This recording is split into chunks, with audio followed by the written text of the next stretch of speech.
मंगल शुक्र इकट्ठे हों और शनि की दृष्टि पड़ जाए, ये बहुत गंदा योग है। और फिर ऐसे में ये इंसान का काम ही एक है कि विपरीत लिंगी तलाशते रहो, जहां मौका मिले बस संबंध बनाओ, निकल जाओ। मंगल 8वें घर में हो और दूसरे घर के अंदर कोई भी ग्रह बैठा हो तो ये ओसीडी की प्रॉब्लम बच्चा लेके पैदा। यही वो बच्चे होते हैं जिनको एंजाइटी अटैक पर। ग्रहों का योग आपकी जन्म कुंडली का सबसे बड़ा है और इससे बड़ा कुछ नहीं। शनि की दृष्टि में अगर शुक्र और उसके बाद वो उसी की दृष्टि में चंद्र मंगल आ गए, आप उस इंसान को साफ तौर पे कह सकते हैं कि तेरे को वहम की प्रॉब्लम है, तेरे अंदर गुस्सा रहता है, इरिटेशन रहती है, तो डबल माइंडेड होता है, तो कंफ्यूज होके किसी की भी बात का कोई मतलब दूसरा ही समझ लेता है और लड़ने का बहाना ढूंढता है।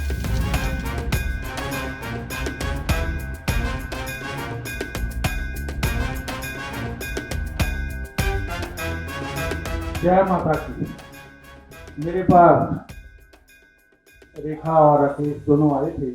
इन्होंने जब मेरे को ये बताया कि इस चीज पे ये समागम होने लगा है तो मन बिल्कुल प्रसन्न इसलिए हुआ कि इस तरह से बच्चों के लिए ये इस तरह का टॉपिक रख के बहुत कम सम्मेलन है। तो सबसे पहले मैं रेखा को और राकेश जी को बहुत बहुत बधाई देता हूँ। माता रानी इनको ऐसे ही सद्बुद्धि दे, मन समस्या दे और खूब नाम यश तरक्की बरते जाए। मैं भी जब से आया हूं मैं सुन रहा हूं सबको, सबने अपनी अपनी विद्या के हिसाब से बहुत अच्छा ज्ञान दिया, लेकिन मैं थोड़ा सा इसमें से चिंता रखता हूं और जो सबने बोला है थोड़ा सा उससे अलग मेरा एक्सपीरियंस है। आप सब जानते हैं लगभग 2.25 लाख कुंडलियां तो मैं पर्सनली देख चुका हूं, जो ऑन रिकॉर्ड है मेरी, और आज तक ज्यादा नहीं तो 4-4.5 करोड़ लोगों को मैं सर्विस भी दे चुका हूं।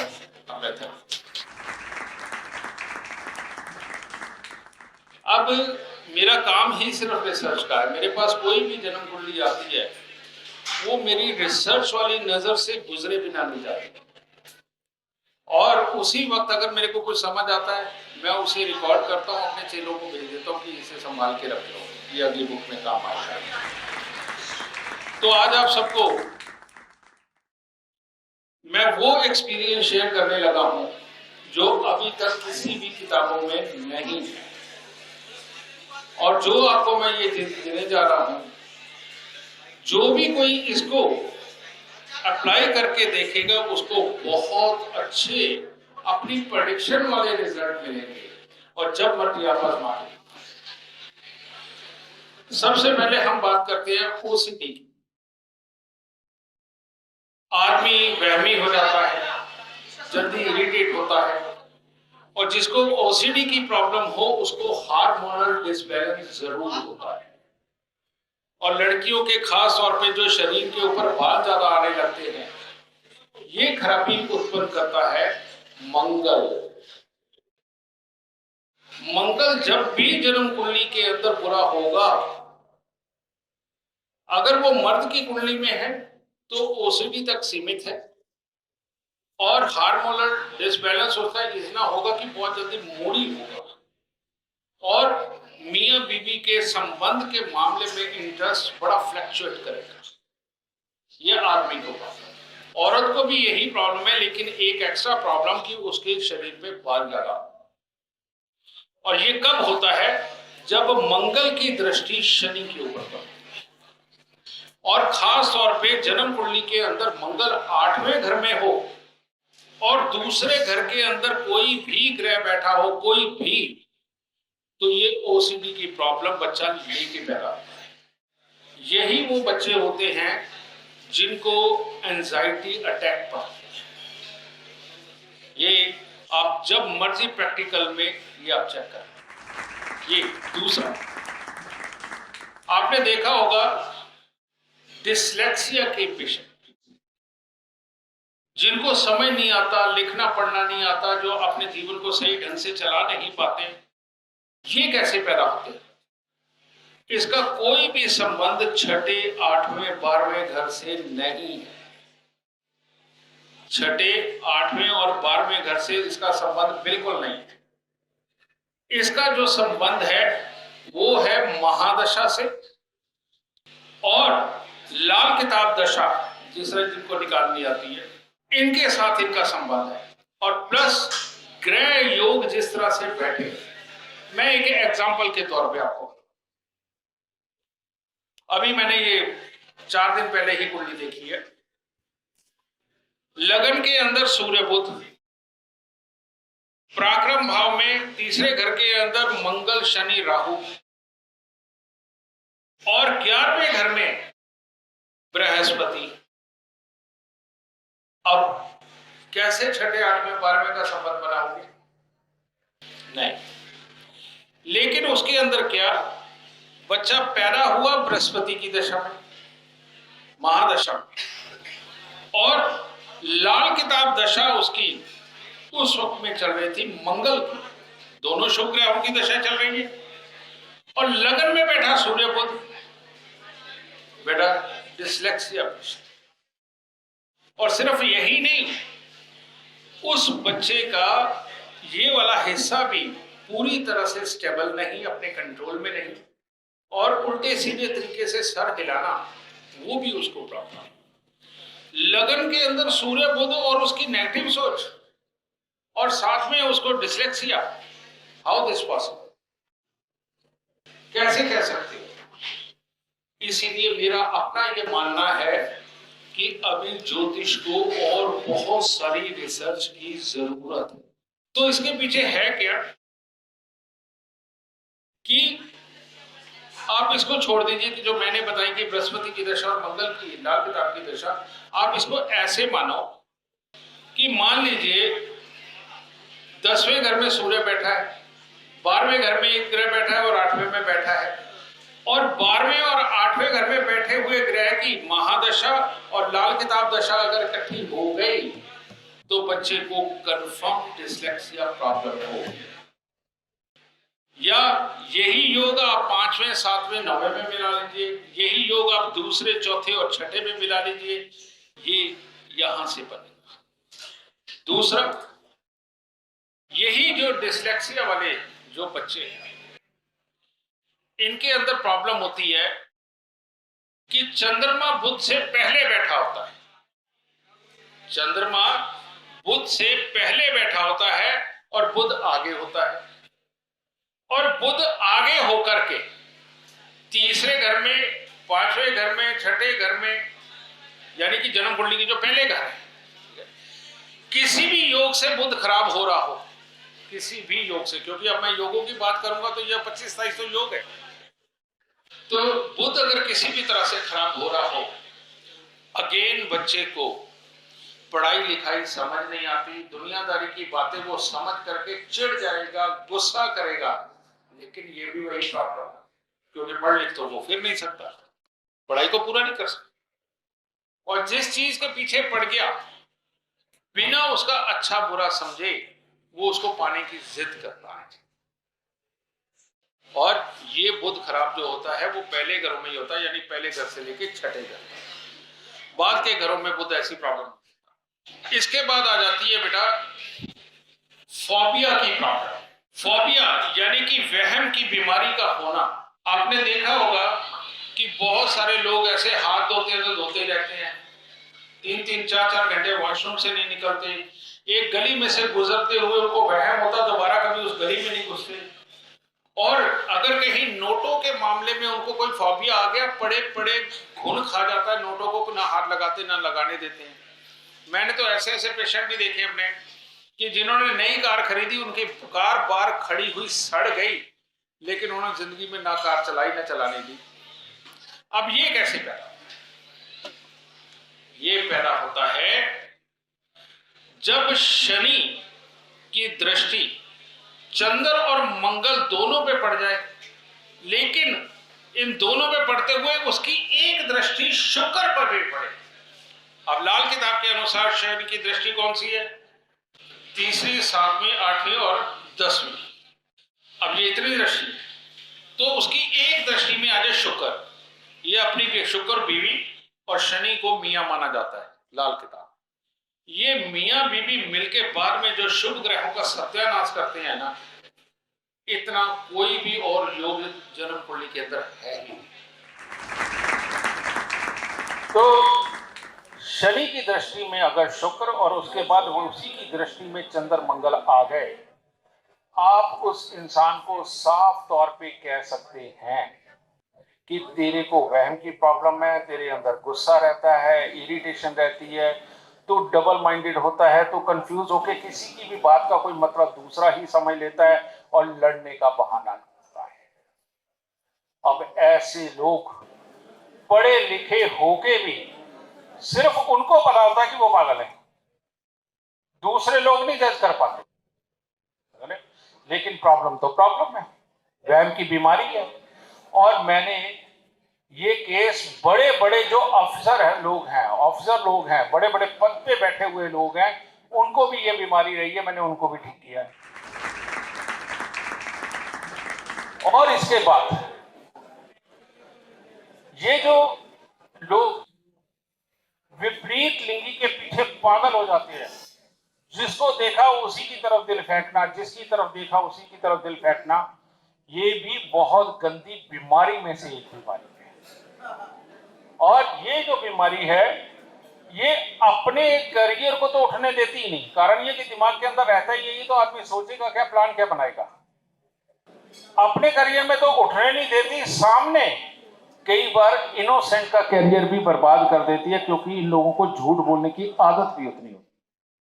और ये योग है कि मंगल शुक्र इकट्ठे हों और शनि की दृष्टि पड़ जाए, ये बहुत गंदा योग है। और फिर ऐसे में ये इंसान का काम ही एक है कि विपरीत लिंगी तलाशते रहो, जहां मौका मिले बस संबंध बनाओ, निकल जाओ, इनका ये काम है। एक और नर्क योग है, जिसके अंदर की इंसान कभी भी जीवन में तरक्की नहीं कर पाता, प्रॉपर्टी पैसा भोलेपन में फंसा बैठता है और जीवन के अंदर सब पे भरोसा करके चोट खाता है। अब ये भी तो बीमारी है, ये भी बीमारी है। और ऐसा इंसान बचपन के अंदर इमोशनल वे में बहुत ज्यादा पढ़ाई लिखाई कर नहीं पाता, घर की स्ट्रिक्टनेस के कारण कर भी जाए तो भी वो पढ़ाई और अपने दिमाग की गुणवत्ता को संभाल नहीं पाता। तो ये योग कौन सा है? ये योग है खराब शनि, केतु अगले घरों में, राहु पिछले घरों में हो तो शनि खराब होता है। राहु 12वें घर में बैठा हो, शनि खराब होता है। ये मोटा मोटा मैंने आपको बताया, और भी बहुत सारे लोग हैं। तो बृहस्पति 1 से 6 घर में हो और केतु 7 से 12 घर में हो तो चंद्रमा खराब होता है। तो ऐसी अवस्था में ये योग बन रहा हो कि शनि भी खराब है और चंद्रमा भी खराब है, और चंद्र मंगल लगभग इकट्ठे हों, या शनि की दृष्टि में सिर्फ और चंद्र और मंगल दोनों आ रहे हों, तो ये लोग कभी भी प्रॉपर्टी, पैसा, घर की मन की सुख शांति को संभाल नहीं पाते, और लोग जो इनको यूज करना चाहते हैं वो इनको यूज करते खड़े। और उल्टा अपने ही घर वालों के साथ में जो प्रॉपर्टी के विवाद होते हैं उसके अंदर ज्यादा अकल वाले इनको इतना दुखी करते हैं कि फंसा के रख देते हैं, और एंड में ये सख्त दिल वाले जो उसी के घर वाले होते हैं, वो उसको बहुत घटिया सा छोटा सा हिस्सा देके उसको लेने के लिए मजबूर कर देते हैं, और खुद वो प्रॉफिट में निकल जाते हैं। ये सब बीमारी तो और क्या है। इसके अलावा आपने देखा होगा कि बच्चे जो दिमागी तौर पे विकलांग पैदा होते हैं, जिनको कुछ भी नहीं समझ, जिनको कुछ नहीं समझा, जो यहां तक कि टॉयलेट वॉशरूम भी खुद नहीं जा सकते।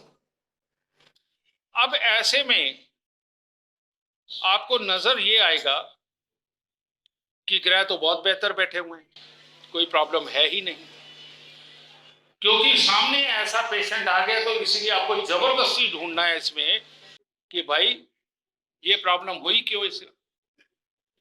तो उसका एक इलाज सुन लीजिए। कहने का मतलब, पहले मैं आपको बता रहा हूं वो ग्रहों की दशा क्या। जब भी जन्म कुंडली के अंदर मंगल और बुध इकट्ठे हों एक ही घर में, मंगल और बुध इकट्ठे हों और खराब शनि की दृष्टि इनके ऊपर पड़ जाए, तो बेटा अगर तो किसी तरह से लगन का 5वें घर का संबंध हो रहा है, 11वें घर का संबंध हो रहा है, तो इंसान स्वयं पागल होगा। और अगर और घरों में भी हो रहा है, तो जहां ये मंगल बुध बैठे हुए हैं उस घर से संबंधित जो भी रिश्तेदार होगा, आप उसके बारे में पता करके देखिए, आपको वो पागल मिलेगा। उसकी जन्म कुंडली में वो पागल मिलेगा। मंगल और बुध जब भी मिल जाते हैं, इसे खराब राहु बोलते हैं। और इसके ऊपर शनि की दृष्टि पड़ जाए तो बेटा वो इंसान की बुद्धि चले जाती है, खराब शनि। लेकिन इसके साथ एक और प्रॉब्लम है, और उसके साथ दूसरी प्रॉब्लम क्या है कि अगर ऐसे इंसान के घर में कोई कुत्ता पाल लिया, पशु पाल लिए, बकरी पाल ली, तो ऐसे इंसान के घर में किडनी और लीवर के खराब होने की समस्याएं शुरू हो जाती।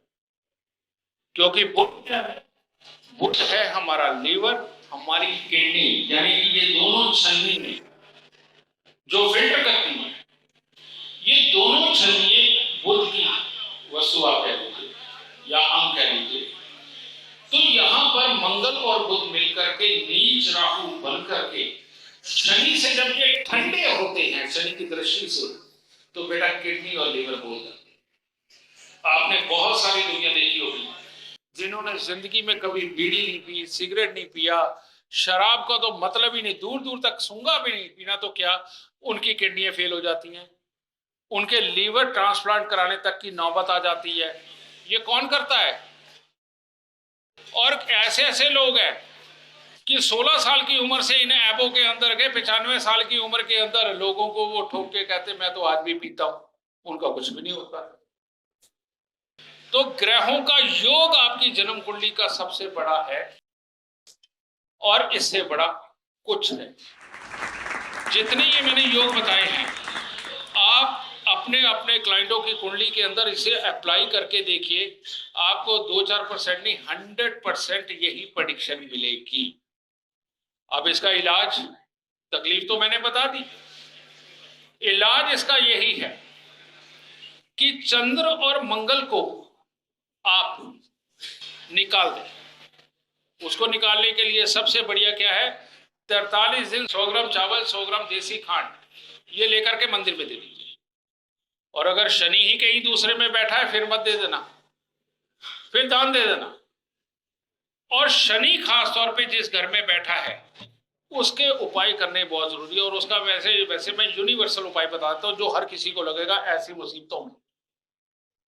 वो ये है कि थोड़े से काले चने ले लीजिए, थोड़ी सी उड़द साबुत ले लीजिए, थोड़े से पत्थर वाले कोयले छोटे छोटे टुकड़े वो ले लीजिए, एक चमड़े का टुकड़ा ले लीजिए, और इसको काले कपड़े के अंदर गांठ बांध। और जिसकी भी जन्म कुंडली के अंदर ये प्रॉब्लम है, उसके सर से 7 बार उतार के वीरान जमीन के अंदर गहरा खड्डा खोद के दबा दो। 43 दिन ये उपाय कर दो, इनमें से जो भी रोग होगा वो खत्म हो जाएगा। और मेरा ख्याल आज इतनी क्लास ही बहुत है, क्योंकि समय की पाबंदी है। जय माता।